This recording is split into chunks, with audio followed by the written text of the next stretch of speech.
Okay, right?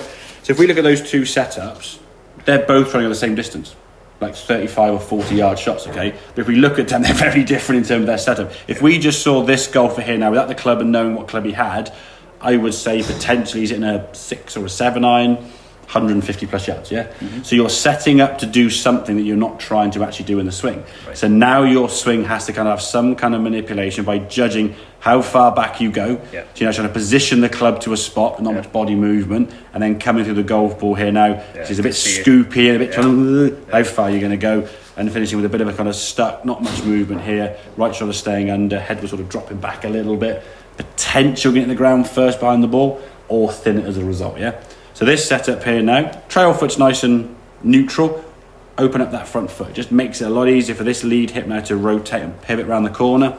We can now only go back so far, yeah? That's as far as you can really go back. You've turned your shoulders nicely. Now from here we can rotate through. Good strike of the ball. Everything now for me lining up here is really good. Club, elbow, hands, shaft, ball, the lot. And then because of that left foot opened out, we can now just rotate through. The eyes here are kind of still looking down a little bit, but we are moving the body pretty good. And we can finish now hitting a shot. This went 35, I think 40 yards, because you set up for a 40-yard shot and hit it full.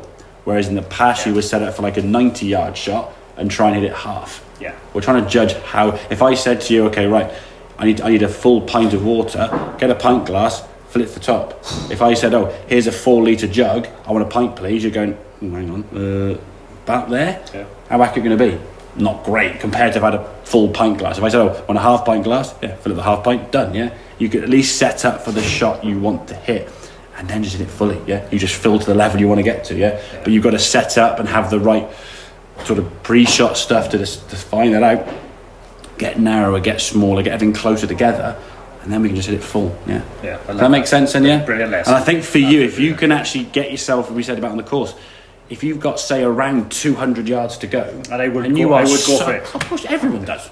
No, I mean, no one in their right mind is really going to lay up short and all, because there are going to be times where there's not much around the green, potentially, where if you're 30 yards from the fairway or 60 yards from the fairway, you will be closer on average from 30 yards, because you're just nearer the flag. Yeah. But if you go for the green and you miss it and you leave yourself a 30-yard shot, you say, if that 30-yard shot's horrible, at a rough, long grass, over a bunker, downhill, whatever it may be, in a mounds, right? You are going to get a lot further away from the hole on average than you would do from 60 yards in the middle of the fairway. Because you can hit 60 yards with the right shot. There's one guy I was playing a 4-ball on a Monday, and I think it's 14th. He takes a 3-wood off the green, off the tee, yeah, because it leaves him 100 yards in, and that's the shot. You know he's good from 100 yards. It's probably a full gap wedge or full wedge. But if you got to look at your game and think, okay, if I had to choose my top 3 favourite shots, my favourite yards, okay, what are they? I would say at the moment, just based on what we've seen now with your 56, 60 yards or 56 yards, whatever, is like top of the pile by a long way. You want to have to be able to hit 56 yards as many times in a round of golf as you can. Now, that doesn't mean if you get 100 yards in the green, hit 250 yard shot, exactly, yeah. But if you're, I guess, 150 and out, where you're hitting more than like a 6 iron, I guess. And sort of 6 or 7 iron, you're obviously going for the green, you can attack the flag and you can hit the green. But when you start getting like 180, 190, 200 plus, rather than think, oh, let's see how far I can get, think, okay, how far is it to leave myself 50 yards or 60 yards? And what you'll find is, it'll be a shorter club, so the likelihood is you'll be more accurate. You'll never really lose the ball. If I said, oh, hit an 8 iron down the fairway there for you, you'd be like, yeah, easy peasy, yeah. You went there going, oh, I might hit this in the tree somewhere. But taking a hybrid or a 3-wood lends itself to some risk, yeah? And if the risk is not really going to be outweighing the reward, then why are we doing it? But we do all the time. When you look at it and think, hang on a second, it makes no sense at all when you actually sort of maybe get explained to you. Yeah, but if you're good at 50, 60 yards, hit that as many times as you can. Yeah. Okay, mate? That's brilliant. Very good.